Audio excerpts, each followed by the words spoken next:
오늘 사도행전 15장 이야기를 좀 하려고 하는데요. 지난번에 사도 바울의 이제 전 선교 1차 선교 여정들을 쭉 지나가면서 마무리를 했잖아요. 다시 사도 바울은 원래 교회였던 어디로 돌아오게 되냐면 안디옥으로 돌아오게 됩니다. 그래서 이제 안디옥에서 이제 머무르면서 성도들과 또 말씀의 교제를 열심히 좀 나누고 있는데 문제가 생겨나기 시작을 했어요. 어떤 문제가 생겨났냐면 유대로부터 사람들이 와서요 사도 바울에 반대하는 이야기를 하기 시작했어요. 이게 언제 오늘 보면 15장 1절과 2절에서 시작되는 이야기인데 15장 1절과 2절의 말씀에 보면 이렇게 이야기가 돼가고 있습니다. 어떤 사람들이 유대로부터 내려왔는데 형제들을 가르치되 너희가 모세의 법대로 할례를 받지 아니하면 능히 구원을 받지 못하리라 하니 바울 및 바나바와 그들 사이에 적지 아니한 다툼과 변론이 일어난지라. 유대 사람들이 와서 사도 바울이 꾸준하게 전했던 복음의 메시지가 오직 예수 그리스도를 믿음을 통해서 구원이 이루어진다라고 말씀을 전하지 않았습니까? 사람들이 유대로부터 사람들이 와서 아니다라는 거예요. 구원 어떻게 이루어진다고요? 모세 율법을 지키고 할례를 행함을 통해서 구원이 이루어진다라는 사도 바울과 반하는 이야기가 만들어져 갔는데 15장 2절에 보면 이런 표현을 하고 있잖아요. 적지 아니한 다툼과 변론이 일어났대요. 누가가 그렇게 표현을 하고 있는데요. 이 다툼과 변론이 생겨났는데 적지 않은 다툼들이 생겨났대요. 좀 상상이 좀 되십니까? 어떤 문제가 발생들이 됐는데 교회 공동체 가운데 사도 바울과 반하는 이야기가 만들어져 가기 시작했고요. 이것들이 조금씩 다툼이 격화되기 시작을 했고 심각한 문제로 만들어져 가기 시작을 했다는 겁니다. 이것이 가지고 있었던 당시 안디옥에 있었던 초대교회의 심각한 문제였었습니다. 근데 돌아다 보면 이 심각한 초대교회 문제가 과거 1세기 때 초대교회만 발생하는 것은 아니잖아요. 오늘날도 동일한 종류의 문제들이 발생하지 않습니까? 오늘날도 어떻게 생각해 보면 이 사도 바울의 이 신학적인 문제예요. 이신칭이라는 믿음을 통해서 구원을 얻는다는 이 주제를 가지고 논란과 때때로 다툼들이 생겨났는데 오늘날도 보면 그런 다툼과 논쟁들은 얼마든지 벌어져 갈 수 있을 거라 생각이 드는데 그래서 이 다툼의 문제가 어떤 문제인지를 조금 더 상세하게 살펴봐야겠다는 생각이 좀 들었습니다. 물론 표면적으로 본다고 한다면 믿음을 통해서 구원을 얻는다는 이 문제를 가지고 다툼과 논쟁이 벌어져 갔어요. 그런데 문제들을 이렇게 들여다보면 단순한 것은 표면적인 문제일 수 있고요. 내면적으로 보면 또 다른 문제가 이 다툼들을 만들어갈 수도 있지 않겠습니까? 어쩌면 내면적인 문제가 보다 더 본질적인 문제인데 내면적인 문제는 끄집어내고 싶지 않아서 신학적인 주제를 가지고 문제를 만들어가는 경우들도 있잖아요. 예를 들자면 1세기 때 예수님의 이야기도 마찬가지였는데 예수님이 성전에서 어떻게 하죠? 상을 뒤엎어 버려요. 사람들은 유대 대제사장들은 예수님 뭐라고 얘기를 했습니까? 신성 모독죄로 예수님을 신학적으로 정죄합니다. 이것이 가지고 있는 신학적인 문제였어요.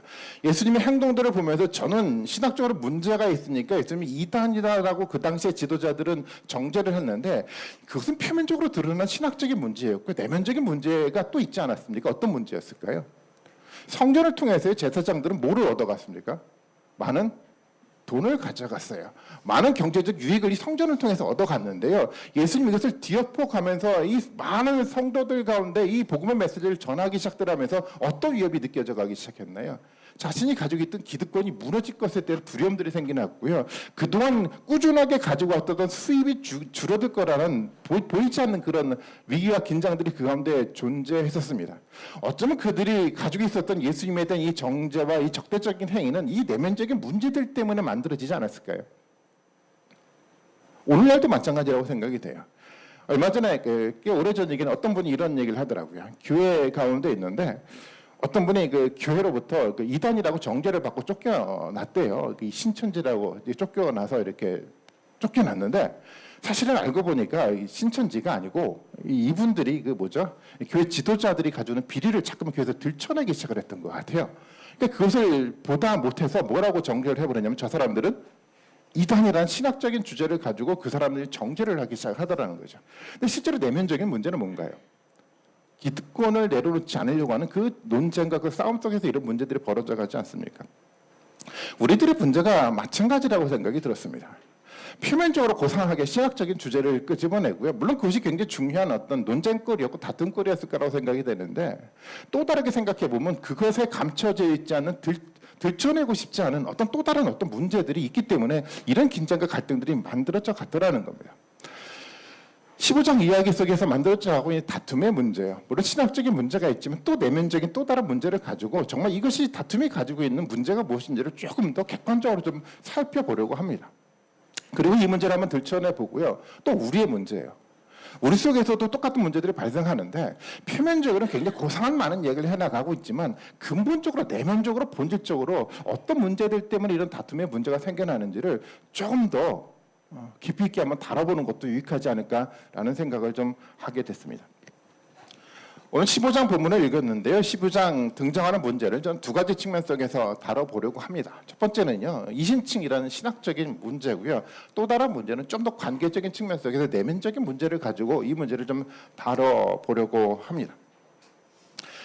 본문에 등장하는 표면적인 이야기처럼 이 다툼거리는 이 문제 때문에 생겨났어요. 사람들은 이 사도 바울이 오직 구원이라는 것은 하나님 나라는 뭐를 통해서 주어집니까? 오직 믿음을 통해서 주어진대요. 하나님이 거저주시는 은혜를 통해서 우리 가운데 구원이 이루어졌다라고 사도 바울은 강력하게 얘기를 해나갔는데요. 사람들은 그렇게 이야기하지 않았어요. 유대인들의 많은 사람들은 뭐가 필요하다라고 얘기를 하죠? 할례가 필요하대요. 율법을 지켜야지 구원이 이르른다라고 사람들은 이야기를 하기 시작했습니다. 사람들의 마음 가운데는 그런 것 같아요. 하나님 내게 거저 주셨는데 이 구원이라는 걸 거저 주시고 뭐까지 거저 주셨냐면 하나님 나라까지 거저 주셨는데 이 거저 주신 것들이 머릿속으로는 이해가 되는데 마음으로는 이해가 도대체 되지가 않아요. 우리도 마찬가지 아닐까요? 무엇인가 내가 적당한 값어치를 뭔가 이렇게 지불을 해야 하고 그것으로 대가를 받아야지 마음이 편안한데 난 아무것도 주지 않았어요. 근데도 불구하고 어마어마한 선물을 내가 많이 받았다고 한다면 여러분 마음이 편하실까요? 불편할 것 같아요. 아니요, 나는 아무것도 하지 않았는데 하나님 나를 용서해 주셨대요. 나는 아무것도 하지 않았는데 하나님 나라를 나에게 선물로 주셨다고 얘기를 하고 있다라는 겁니다. 마음 편하신가요? 아니요, 마음이 불편한 것 같아요. 사람들은 어떻게 그래서 해나갑니까? 불편하니까 자꾸만 뭐를 강조하기 시작합니까? 그래서 행위를 강조하기 시작하는 것 같아요. 이거 너무 불편해. 그러니까 우리가 적어도 어떤 행위를 하나님께 해드려야 되지 않겠는가라는 이야기를 해나가기 시작을 해요. 구원의 수단으로서 우리가 어떤 행위를 해나가야 되지 않겠습니까? 때때로는 구원은 받은 후에라서도 우리가 적어도 어떤 행위를 해야지만 하나님 기뻐하시지 않겠습니까? 라는 생각과 그 마음들을 사람들이 갖고 있는 것 같아요. 당시 사람도 마찬가지였습니다. 아니 구원이라는 건 믿음만을 통해서 주어진대요. 그런데 마음이 불편해요. 그래서 뭘 해야 됩니까? 자꾸만 행위를 해야 돼요. 눈에 보이는 어떤 현상들을 만들어 가려고 하기 시작을 하더라는 겁니다. 그러면서 어떤 일들이 벌어져 가기 시작을 하냐면 사람들이 신앙을 바로 이 행위의 근거에서 신앙의 의미를 찾아가기 시작을 하더라는 겁니다. 행위를 했을 때 신앙의 의미가 우리 가운데 생겨나는 것 같아요. 행위가 신앙의 의미가 되고 근거가 되기 시작을 하더라는 겁니다. 우리도 그렇지 않습니까?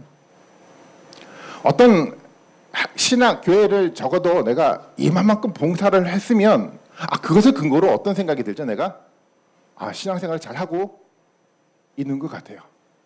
주일날 한 번도 난 빠지지 않고요. 열심히 나는 헌금을 했고요. 때에 따라 봉사를 열심히 했고요. 내가 이 정도 했으니까 나는 신앙이 좋은 것 같아요.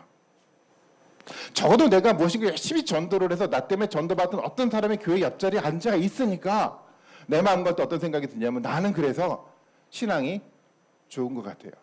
항상 우리의 신앙의 의미를 그렇게 찾아가고 있다는 겁니다. 내가 했던 행위의 근거에서 나는 그래도 신앙이 좋은 것 같아요. 어떤 행위의 근거에서 나의 신앙의 의미를 찾아가려고 하는 모습들이 그래서 만들어져 가더라는 겁니다. 그런데 그래가면서 뭐가 사라져 가냐면 우리 속에 예수 그리스도를 통해서 주어졌던 은혜의 개념들이 우리 가운데 사라져 가기 시작을 합니다.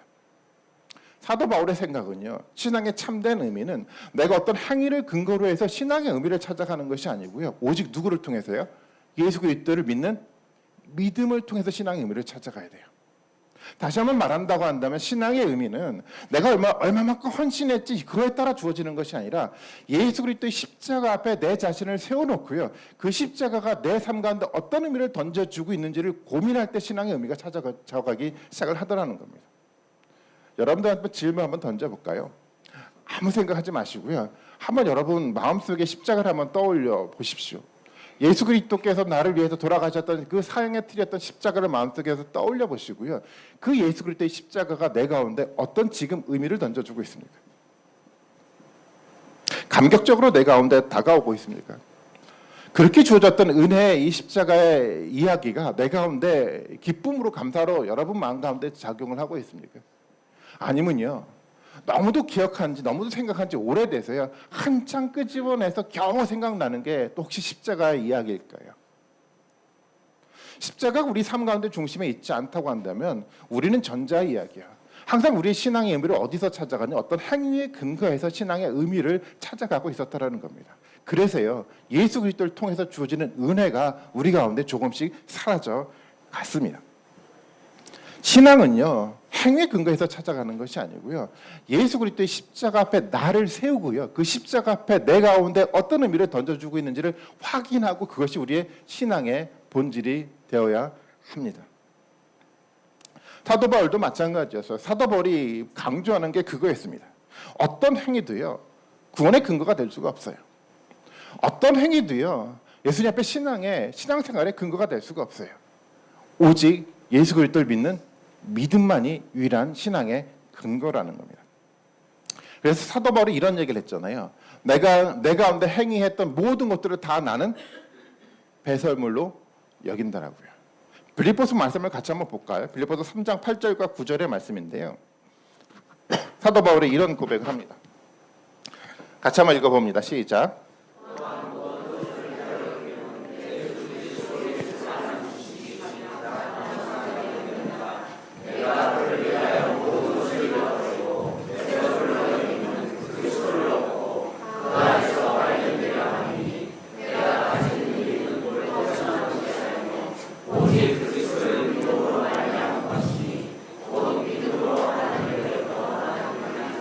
아멘.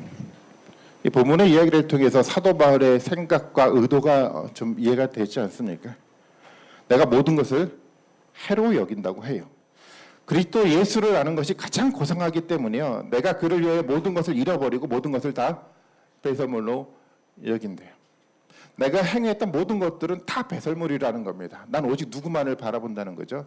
십자가에 달리신 예수 그리스도만 바라보고요. 그 예수 그리스도만 드러나길 원하는 것이 사도 바울의 생각이었습니다.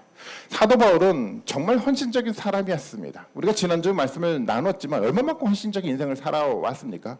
그런데요. 사도 바울은 그것을 통해서 신앙의 의미를 찾지 않아요.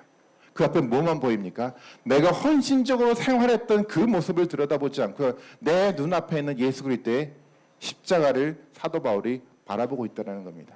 저는 이것이 신앙의 모습이라고 생각이 됩니다. 그런데요, 안디옥 교회 가운데 유대 사람들이 왔어요. 그러면서 뭐라고 얘기를 합니까? 할례를 해야 된대요. 모세의 율법을 지켜야 된대요. 모세의 율법을 지켜야지 신앙이 신앙스러워진다고 얘기를 하고 있고요. 어떤 모세의 율법을 지키고 어떤 전통적인 어떤 규범들을 만들어서 열심히 해야지 교회가 교회다워진다라고 사람들은 얘기를 하기 시작을 하더라는 겁니다. 하지만 사도 바울은 달랐어요. 사도 바울은요, 우리의 삶이요, 우리의 교회가 뭐 앞에 세워져 가야 됩니까?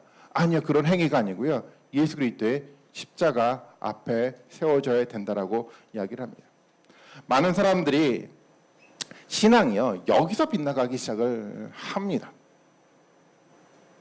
예수 그리스도 복음을 받아들이는데요, 조금씩 은혜로 받아들여졌던 이 하나님의 은혜를 끊임없이 묵상하고 살아가야 되는데요, 조금씩 이것을 대체하고 뭐를 자리를 잡아가기 시작하냐면 행위를 잡아가기 시작을 해요.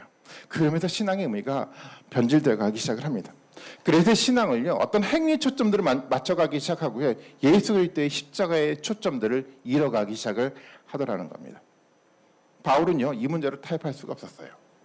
바울은요, 이것은 끝까지 지키려고 했었습니다. 오직 우리 가운데 예수 그리스도예요. 예수 그리스도의 십자가를 지키기 위해서요, 어떤 행위도 사도 바울은 받아들이지 않고 논쟁을 벌여갔습니다. 저는 이 사도 바울의 태도처럼요, 바로 그 예수 그리스도를 십자가에서 우리가 만나야만 합니다.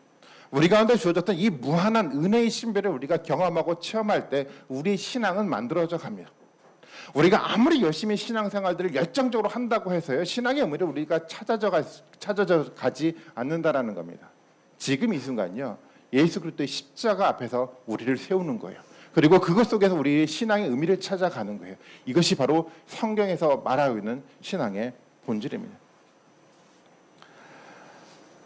유대 공동체 가운데요, 이 신학적인 문제가 있었지만 또 다른 문제가 저는 존재했다라고 생각을 합니다. 두 번째 생각해 볼 것들은요, 그 유대인들이 이런 신학적인 문제를 일으켜 갔는데 그들은요, 이방인들이 사실은 마음에 들지 않았어요. 저는 유대인들의 이 마음이 충분하게 이해가 좀 됐습니다. 왜냐하면 유대인들은 어떤 사람이었습니까? 평생을 여호와 하나님만 믿고 살았던 사람이었어요. 그들은요, 평생 말씀을 붙들고 살아갔던 사람이었고요. 그들은 성전에서 끊임없이 제사를 드렸던 사람이고요. 헌신하면서 헌금을 했던 사람들이 유대인이었습니다. 평생도록 헌신했는데 순간 눈앞에 이방인들이 들어오더니 그들도 믿음으로 구원을 받았다라고 얘기를 하면서 나도 너희가 동일한 믿음을 가졌다라고 선언을 하는 거예요.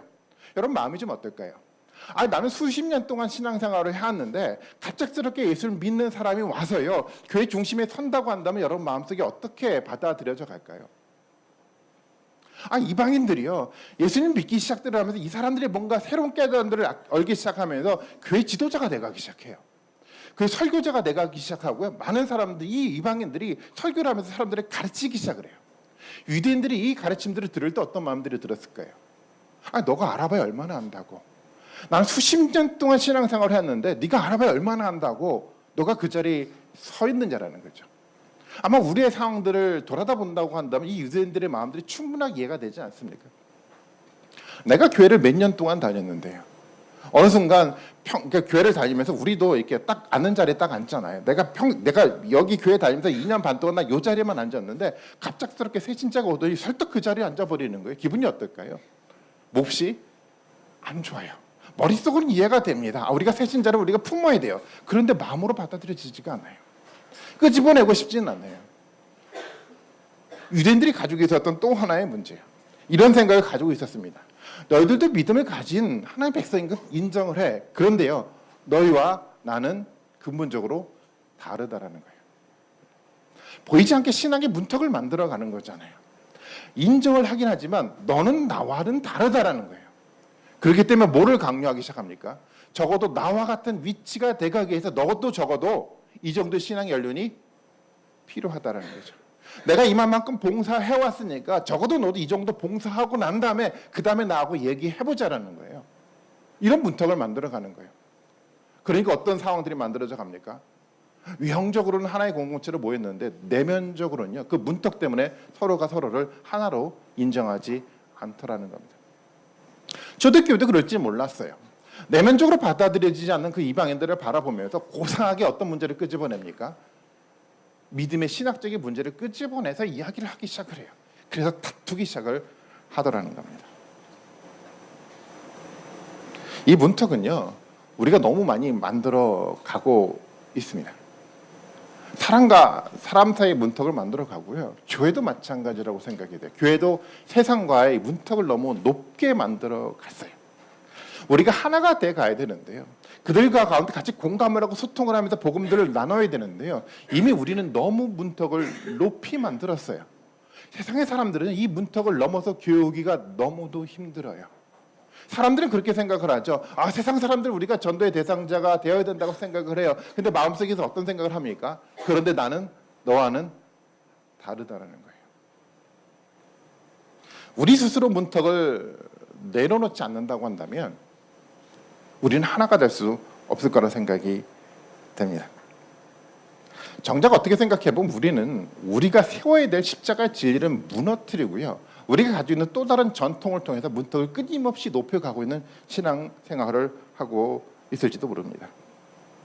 교회는요, 어떤 외형적인 문턱을 만들어서는 안 됩니다. 오직 예수 그리스도의 십자가의 복음 앞에서 하나가 될 수 있는 준비된 마음들이 우리 가운데 있어야 된다는 겁니다. 이런 문제들이 초대교회 연대 발생을 했고요. 또 하나의 그 중요한 어떤 우리가 나눠야 될 이야기는 이 문제는 초대교회뿐만 아니라 우리 가운데서도 얼마든지 반복해서 일어나고 있습니다. 우리도 이런 문제가 있지 않습니까? 그런데 중요한 것은 이런 문제가 없는 것이 아니라 이런 문제가 일어났을 때 과연 이 문제를 어떻게 해결해 나가느냐가 중요한 문제라는 겁니다. 항상요, 우리 인생 가운데는 문제가 만들어져 가게 돼 있어요.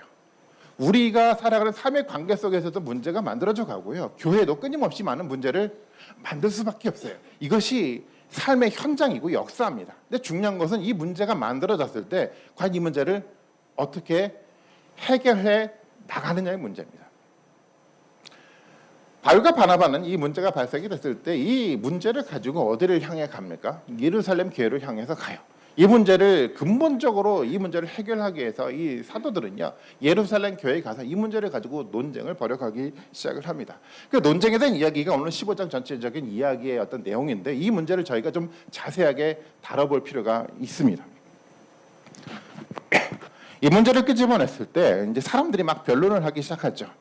정말 믿음으로만 구원이 주어지는지 아니면 어떤 행위를 해야지 우리 가운데 구원이 주어지는지 이 중요한 신학적인 이 문제를 가지고 토론을 해나가기 시작을 합니다. 그런데 이 베드로가 먼저 일어나서 이야기를 하기 시작하죠. 그것이 사도행전 15장 7절과 9절의 말씀입니다. 한번 15장 7절과 9절을 한번 띄우니까 한번 볼까요? 제가 한번 읽어보도록 합니다. 많은 변론이 있은 후에 베드로가 일어나 말하되 형제들아 너희도 알거니와 하나님이 이방인들로 내 입에서 복음의 말씀을 들어 믿게 하시려고 오래전부터 너희 가운데서 나를 택하시고 또 마음을 하시는 하나님이 우리에게와 같이 그들에게도 성령을 주어 증언하시고 믿음으로 그들의 마음을 깨끗게 하사 그들이나 우리나 차별하지 아니하셨느니라 라고 베드로가 이야기를 합니다. 여러분 이야기가 어떤 이야기인지 아시죠? 베드로가 이미 누구를 전도했습니까? 고넬료의 이야기를 아시잖아요. 이 고넬료의 이야기를 통해서 이 베드로는 알았습니다. 하나님이 누구에게 그 구원의 길을 열었습니까? 이방인에게 구원을 열었어요. 그들에게 할례를 행하지 않았는데도 불구하고 성령이 그들에게 세례를 베푸시고 구원의 길을 보여주셨다라는 겁니다. 이 베드로는 이야기를 해나가기 시작을 했어요. 그리고 15장 사도행전 15장 11절 이렇게 결론을 내는데요. 같이 한번 읽어봅니다. 15장 11절입니다. 시작.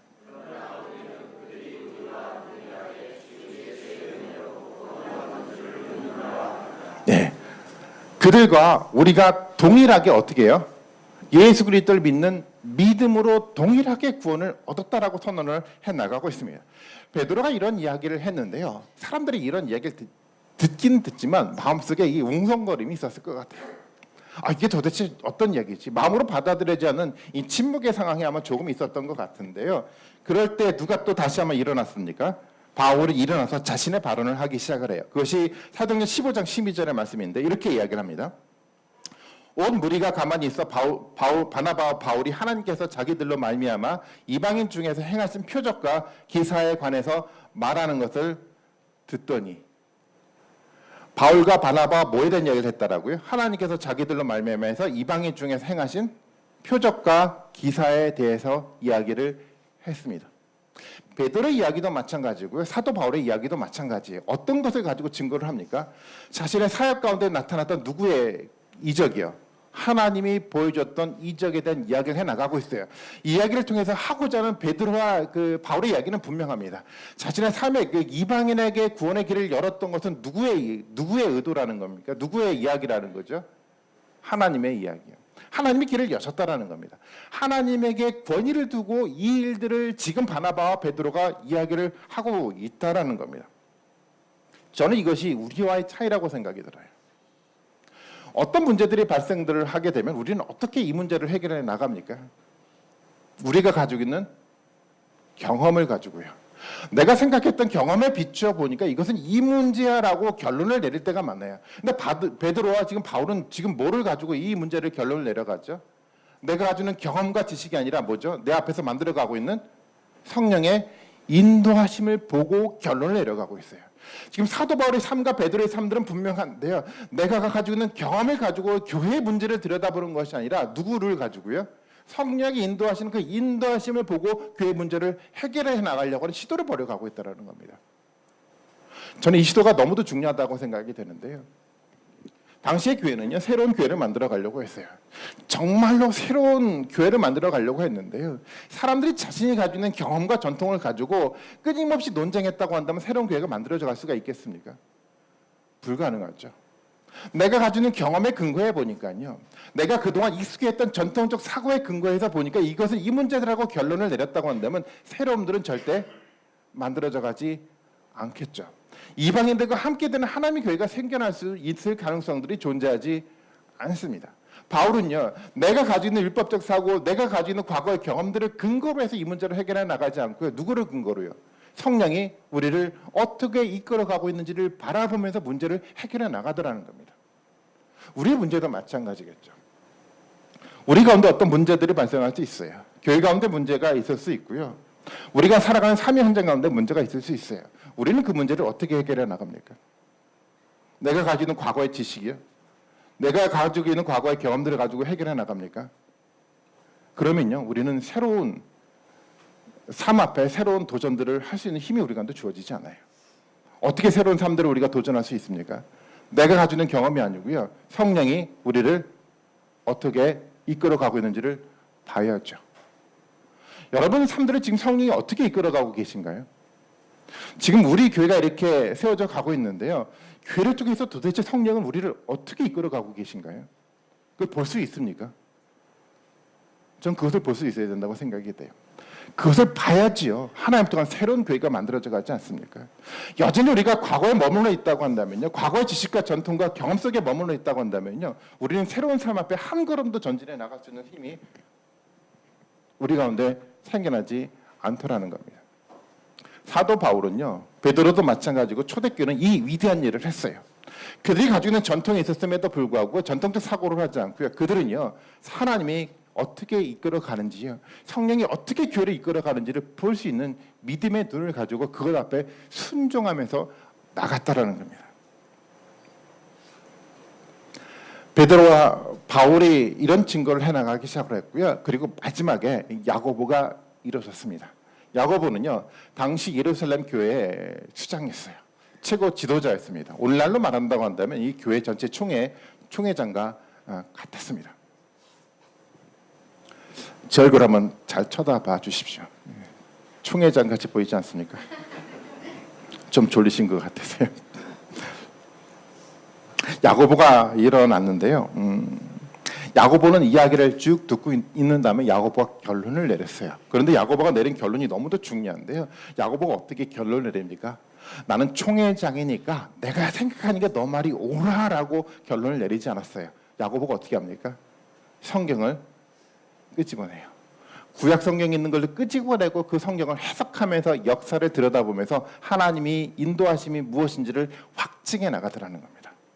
이것이 초대교회였어요. 물론 하나님의 역사가 많이 만들어져 갔어요. 근데 그것을 우리가 어떻게 확증합니까? 사도 바울은 이것을 하나님의 역사라고 이야기해요. 베드로도 이것이 하나님의 역사라고 이야기를 해요. 근데 그것이 어떻게 확증이 돼갔죠? 하나님의 말씀을 통해서요. 이 야고보는요 정말 현명하게 일어나서 그는 이 아모스 말씀을 끄집어내고요. 아모스 이야기를 끄집어내보면서 아모스 말씀을 보라는 거죠. 이 말씀 속에서 나타났던 것처럼요. 하나님은 이방을 향해서 구원의 길을 열었다라고 야고보는 선언을 하고 있다는 겁니다. 한번 볼까요? 사도행전 15장 16절부터 18절까지 얘기하고요. 그것을 인용했던 아모스 9장 말씀을 한번 서로 간에 비교해 보면서 이야기를 한번 들여다보도록 하겠습니다. 여러분 이것을 잘 살펴보셨으면 좋겠어요. 되게 중요한 부분이라고 생각이 되고 여러분들이 성경을 이해하는 중요한 포인트를 제시해 줄 수도 있다라고 생각이 좀 들었습니다. 본문 보면 이렇게 쫙 규민이가 잘 거졌죠. 이게 두 개가 비교가 되죠. 그래서 앞부분은 사도행전 15장 이야기고요. 뒷부분은 아모스서의 이야기입니다. 한번 눈으로 한번 봐볼까요? 한번 사도행전 15장 이야기만 같이 한번 읽어봅니다. 시작.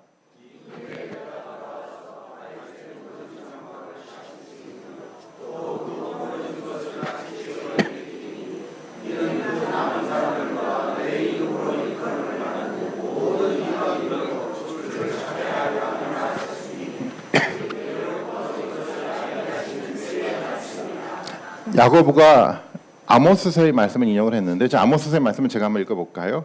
그날에 내가 다윗의 무너진 장박을 일으키고 그것들의 틈을 막으며 그 허물어진 것을 일으켜서 옛적과 같이 세우고 그들이 에돔의 남은 자와 내 이름으로 일컫는 만국을 기업으로 얻게 하리라. 이 일을 행하시는 여호와의 말씀이라. 두 개의 말씀을 언뜻 읽어보니까 내용들이 같죠. 같기는 같은데 다른 것이 좀 구별이 좀 됩니까? 차이가 좀 있는 것이 눈에 좀 보여져 갑니까? 앞부분에 보면 이런 표현을 하고 있잖아요. 사도행전 앞부분에 보면 다시, 그러니까 다윗이 장벽이 무너졌는데요, 다시 지어서 일으켰다라고 표현하고 있는데 아모스서에는 뭐라고 표현합니까? 다윗의 장벽이 무너졌는데 옛적과 같이 세웠다는 표현이 좀 다르지 않아요, 그렇죠? 그러니까 이 아모스서를 야고보가 인용을 했긴 했는데 똑같이 인용을 했던 것이 아니라 어떻게 인용을 했죠? 야고보가 사실은 상황에 맞게끔 해석하고 적용해서 인용을 했어요. 사람들은 그렇게 얘기할지 모르겠죠. 아니, 말씀을 자기 마음대로 바꿔서 이렇게 인용하면 어떻게 라고 이야기할지 잘 모르겠지만 야고보는 적당하게 적절하게 해석하고 적용해서 이 본문을 인용을 하고 있다는 겁니다. 저는 이것이 말씀에 대한 통찰력이 되어야 된다고 생각을 하게 되는데요. 한번 생각을 한번 해보겠습니다. 아모스서는 이렇게 표현하고 있어요. 야곱의 장막이 무너졌대요. 아시는 것처럼 그 다윗의 그 나라가 무너졌대요. 그 다윗의 나라가 누구에 의해서 망했습니까? 바벨론에서 완전히 망했어요. 망했던 이 다윗의 나라가 다시 한번 세워져 가는데요. 아모스서는 뭐라고 표현하냐면 옛적과 같이 세운대요. 다윗의 나라가 폭삭 무너졌는데요, 다시 한번 세워져 가는데 어떤 나라가 다시 한번 복원이 되는 겁니까? 다윗의 나라가 옛적과 그대로 같이 복원이 된다라고 표현을 하고 있는데 야고보는 조금 다르게 해석을 하고 있어요. 뭐라고 해석을 합니까? 다시 지어 일으켰다라고 표현하고 있어요. 야고보의 생각이 분명하게 보여져 가는데요. 아모스 이야기를 누구의 관점에서 재해석하고 있냐면 예수 그리스도를 통해서 재해석하고 있어요. 야고보는 이렇게 얘기를 하고 있는 겁니다. 다윗의 나라가 무너졌어요. 그 나라가 다시 한번 세워져 가는데요. 그 나라가 다시 한번 세워져 가는 것은 다윗의 나라가 그대로 복원되는 것이 아니라 누구를 통해서요? 예수 그리스도를 통해서 세워지는 하나님 나라가 새롭게 지어진다는 관점 속에서 야고보는 해석하고 있다는 거예요. 이것이 야고보의 해석의 관점이라는 겁니다. 두 번째 이런 차이도 있습니다. 뒷부분에 보면은 그 아모스에 보면 뒷부분에 보이면 이런 얘기를 하고 있죠. 그들이 에돔의 남은 자와 내 이름으로 일컫는 만국을 기업으로 얻게 한다라고 표현하고 있잖아요.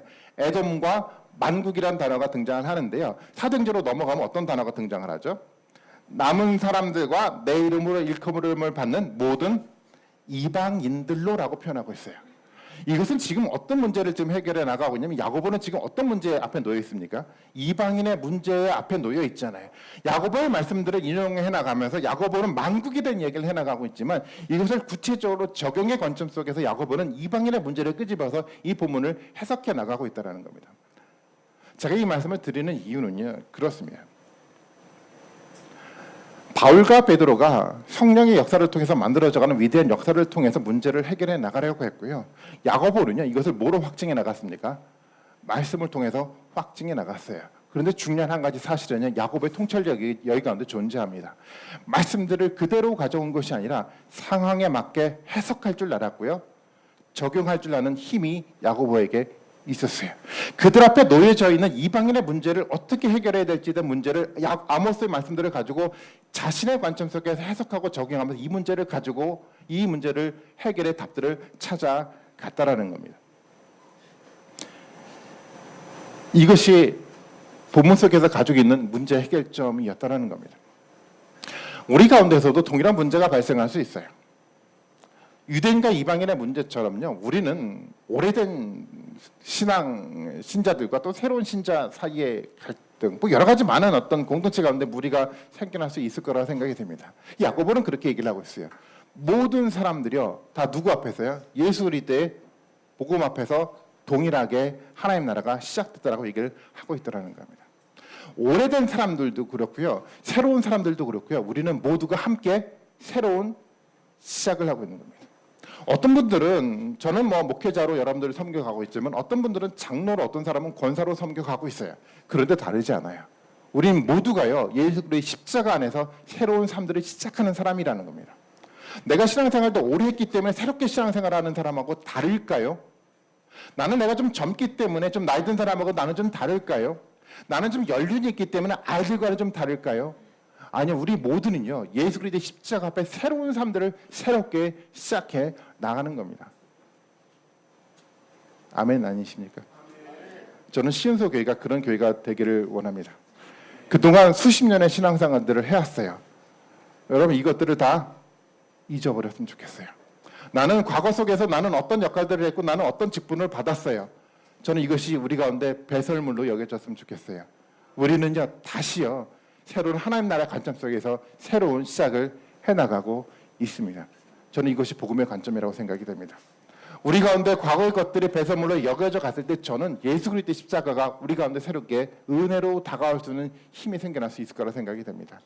새로운 신앙의 본질적인 회복이 저는 우리 가운데 생겨날 수 있다라는 겁니다. 예수 그리스도의 십자가를 통해서 다시 세워지는 하나님의 교회가 되었으면 좋겠습니다. 저는 우리의 문제라고 생각이 됩니다. 우리도 마찬가지고요. 신앙의 문제가요. 예수 그리스도의 십자가의 문제가 아니라 어느 순간인가 행위의 문제로 변질되어 갔습니다. 예수 그리스도의 십자가 앞에서 우리를 끊임없이 살펴보려고 하는 시도가 아니라 내가 가지고 있는 행위의 근거에서 다른 사람들과 평가하려고 하는 것이 우리의 모습이었는지도 모르겠어요. 다시 한번 회복되길 원하는 것은 우리 자신을 십자가 앞에 세울 수 있는 시작점이 우리 가운데 만들어졌으면 좋겠습니다. 우리 교회가요 예수 그리스도의 십자가 앞에 세워질 수 있는 새로운 시작이 우리 가운데 되었으면 좋겠습니다. 그러기 위해서 우리 가운데 필요한 것은요 우리를 이끌어가고 계신 하나님의 인도를 볼 줄 아는 힘이 저는 우리 가운데 필요하다고 생각이 됩니다. 목회자가 가지고 있는 통찰력이 아니고요 교회에 오랫동안 있었던 장로님들이 가지고 있는 통찰력이 아니고요 우리를 함께 이끌어가고 있는 성령의 인도하심이 무엇인지를 우리가 모두가 볼 수 있어야 된다는 겁니다. 그리고 그 성령의 인도하심 앞에 순종할 수 있는 결단이 우리 가운데 있을 때 저는 하나님의 교회가 새롭게 시작될 수가 있습니다. 그리고요 하나님의 말씀을 통해서 확증할 수 있는 힘이 생겨나야 돼요. 성경을 읽을 수 있는 힘이 우리 가운데 만들어져 가야 되고요. 성경을 해석할 수 있는 능력이 우리 가운데 만들어져 가야 되고요. 해석된 이야기를 우리가 적용할 수 있는 힘들이 우리 가운데 있어야 되죠. 그래야지 우리 가운데 역사했던 하나님의 역사가 말씀으로 확증될 수 있는 힘들이 우리 가운데 만들어져 가야지 우리가 흔들림 없는 균형 있는 교회 공동체를 만들어갈 수가 있습니다. 저는 그런 공동체가 우리 공동체가 됐으면 좋겠습니다. 여러분 마음속에 가지고 있었던 것처럼요. 우리는 과거로 돌아가고 싶어 하지 않아요. 우리는 과거로 돌아갈 필요가 없어요. 우리는 예수 그리스도의 복음의 이 메시지 앞에 새로운 시작을 해 나가야 됩니다. 그 새로운 십자가 앞에 도전하는 그 삶들 가운데 정말 하나님이 이끄시는 놀라운 축복과 영광이 전 우리 가운데 있었으면 좋겠습니다. 사도벌의 삶의 여정들을 우리가 보지 않았습니까? 새로운 출발들을 해나가는 삶의 과정 가운데 끊임없는 어려움들이 발생들을 해요. 그런데 사도 바울의 머릿속에 마음속에 뭐가 존재하고 있었습니까? 예수 그리스도의 십자가와 십자가를 더불어서 주어지는 하나님 나라의 영광을 사도 바울은 마음속에 간직하고 살아갔습니다. 이 마음들을 통해서 여러분들이 신앙에서 승리할 수 있는 은혜가 있었으면 좋겠습니다. 예수 그리스도를 통해서 승리되는 모든 축복이 정말 저와 여러분 가운데 함께하기를 주님의 이름으로 축원드리겠습니다. 함께 기도하겠습니다.